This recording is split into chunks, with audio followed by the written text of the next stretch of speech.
اپنے دوستوں کے ساتھ اکثر سیر کے لیے جاتا رہتا تھا۔ اس بار ہم لوگ سوات کے وہاں وہ ایک لڑکی چھٹیاں بیچتی تھی۔ جب اس نے مجھے دیکھا تو اسے مجھ سے پیار ہو گیا۔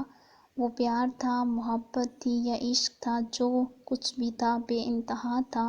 وہ میرے پاس آئی اور کہنے لگی، صاحب میرے ساتھ شادی کر لیں، میں آپ کو بھیک مانگ کر کھلاؤں گی۔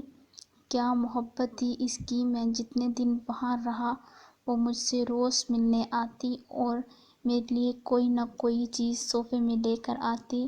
ہم لوگ ایک ماہ وہاں رکے۔ وہ روزانہ آتی، منتیں کرتی، جہاں بھی ملتی مجھے روک لیتی اور صرف یہی کہتی، او صاحب شادی کر لینا مجھ سے۔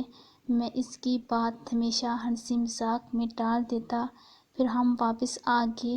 کچھ ماہ بعد میرے دوست نے پھر دریائے جناب جانے کا پروگرام بنایا اور کہا کہ وہاں ہم پیر بہاؤ سلطان کے مزار میں بھی جائیں گے۔ میں راضی ہو گیا اور چل دیا۔ چناب پر گئے، مچھلی کھائی، خوب انجوائے کیا۔ اس دن میرے دل میں ایک عجیب سی اداسی تھی، جیسے میرا دل مر گیا ہو۔ وہاں سے ہم پیر بہاؤ سلطان کے مزار پر چل دیے۔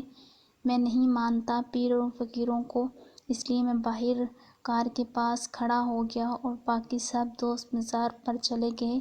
اچانک پیچھے سے کسی نے میرا ہاتھ پکڑا اور ایک آن سنائی دی، او صاحب آج میری دعا رنگ لائی، تیرا دیدار ہو گیا، ساڈی عید ہوگی۔ میں جب بھی دربار پر آتی تجھے مانگتی تھی، اب تک تجھ سے شادی کی آس لگائے بیٹھی ہوں۔ آنسو تھے اس کی آنکھوں میں، کہتی تھی، بھیک مانگنا، چوڑیاں بیچنا میرا قصور تو نہیں، نہ میری قسمت، یہ تو میرا نصیب ہے، تو اس کی سزا مجھے کیوں۔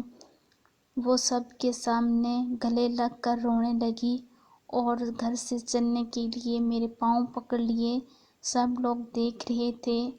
مجھے بہت بے عزتی محسوس ہو رہی تھی، لیکن میں نے اس وقت غصہ کرنا مناسب نہیں سمجھا، اس لیے ہاتھ اپنے گلے سے چھڑوائے اور اس کو پکڑ کر گاڑی میں بٹھایا اور دوستوں سے کہا کہ تم لوگ گھر واپس نہیں جانا جب تک میں واپس نہیں آتا، اور اس کے ساتھ اس کے گاؤں چلا گیا۔ اس کا گاؤں 50 کلومیٹر دور تھا۔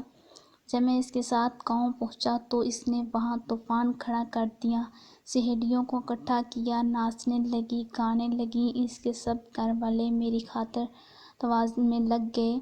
مجھے لگا کہ آج میری خیر نہیں، آج خودکشی واجب ہے۔ اس نے اپنے ہاتھوں سے میرے لیے اتنے مزے کے کھانے پکائے کہ میرے پاس الفاظ نہیں۔ وہ سب لوگ بہت خوش ہوئے۔ اب میں اسے ڈرامہ کہوں یا اس کی محبت، کہنے لگی کہ وہ آج رات اپنی چارپائی میری چارپائی کے سامنے رکھ گئی اور دونوں ساری رات خوب باتیں کریں گے۔ اس نے رات بھر مجھے سونے ہی نہیں دیا، اس کی باتیں ختم نہیں ہو رہی تھیں۔ صبح ہوئی تو اس کی ایک سہیلی وہ اور اس کا بھائی مجھے دربار تک چھوڑ گئے۔ جب جانے لگی، صاحب مجھے کبھی قبول نہیں پاؤ گے، میں سب کو بتانا چاہتا ہوں، جو مجھے اپنی غلطی کا احساس ہے، اس کی محبت کو سمجھ نہیں پایا۔